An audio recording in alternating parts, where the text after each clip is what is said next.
सत्संगत जी, प्यार से कहना धन निरंकार जी। सत्संगत, आज के समय में जब व्यक्ति के पास थोड़ा सा मान सम्मान, पद प्रतिष्ठा, पैसा ये सब आ जाता है तो सत्संगत वो अपने हितैषियों का बुरा करने की सोचता है, उनके भले के बारे में नहीं सोचता। तो सत्संगत ऐसी ही एक साखी है। सत्संगत ये जो साखी है इसको हम बचपन में बहुत सुना करते थे, लेकिन सत्संगत इसका सही महत्व आज समझ में आया है। तो सत्संगत एक बार आप भी अवश्य सुनिए। सत्संगत, आज की हमारी साखी का टॉपिक है ऋषि और चूहा।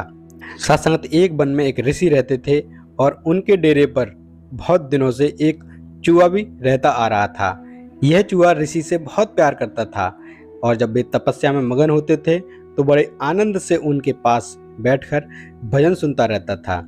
यहाँ तक कि वो स्वयं ईश्वर की उपासना भी करने लगा था, लेकिन कुत्ते बिल्ली और चील कौवे आदि से हमेशा डरा डरा सा सहमा हुआ सा महसूस करता था।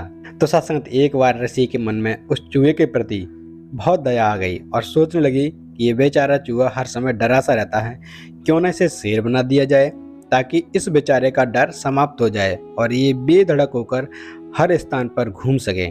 सत्संगत, वो ऋषि बहुत बड़ी देवीय शक्ति के स्वामी थे। उन्होंने अपनी शक्ति के बल पर उस चूहे को शेर बना दिया और सोचने लगे कि अब ये चूहा किसी भी जानवर से नहीं डरेगा और निर्भय होकर पूरे जंगल में घूम सकेगा।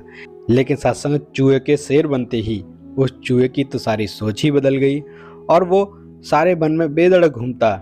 उससे अब सारे जानवर डरने लगे और प्रणाम करने लगे, उसकी जय जयकार होने लगी। किंतु ऋषि ये बात जानते थे यह मात्र एक चूहा है, वास्तव में शेर नहीं है। और सत्संगत, वो ऋषि उसे चूहा समझकर ही व्यवहार करते थे। लेकिन उस चूहे को ये बात समझ नहीं आई कि सभी तो मुझे प्रणाम करते हैं, मेरी जय जयकार करते हैं, लेकिन ये ऋषि मुझे चूहा ही समझते हैं। और सत्संग, वो चूहा ये सोचने लगा, ऐसे में तो दूसरे जानवरों पर भी बुरा असर पड़ेगा। लोग उसका जितना मान करते हैं, लोग उसकी जितनी जय जयकार करते हैं, उससे अधिक घृणा और अनादर करना शुरू कर देंगे। तो सत्संगत, उस चूहे ने सोचा, क्यों ना मैं इस ऋषि को ही मार डालूं और फिर न रहेगा बांस न रहेगी बांसुरी। और सत्संग, यही सोचकर वो ऋषि को मारने के लिए चल पड़ा। ऋषि ने जैसे ही क्रोध से भरे शेर को अपनी ओर आते हुए देखा तो वो उसके मन की बात समझ गए और उनको शेर पर बड़ा क्रोध आया और ऋषि ने उस शेर का घमंड तोड़ने के लिए अपनी देवी शक्ति से उसे दोबारा चूहा बना दिया। तो सत्संगत, हमें इस साखी से यही प्रेरणा मिलती है कि हमें कभी भी अपने हितैषी का अहित नहीं करना चाहिए। चाहे हम कितने ही बलशाली क्यों ना हो जाएं, हमें उन लोगों को हमेशा याद रखना चाहिए जिन्होंने हमारे बुरे वक्त में हमारा साथ दिया होता है। सत्संगत, इसके अलावा हमें अपने बीते हुए वक्त को भी नहीं भूलना चाहिए। सत्संगत, यदि वह चूहा अपनी असलियत याद रखता तो उसे फिर दोबारा से चूहा नहीं बनना पड़ता।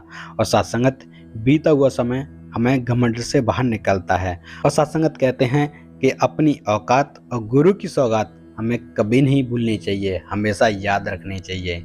और सत्संगत, हम ऐसा करेंगे तो हमारा जीवन खुशियों से भरता चला जाएगा। सत्संगत जी, प्यार से कहना धन निरंकार जी।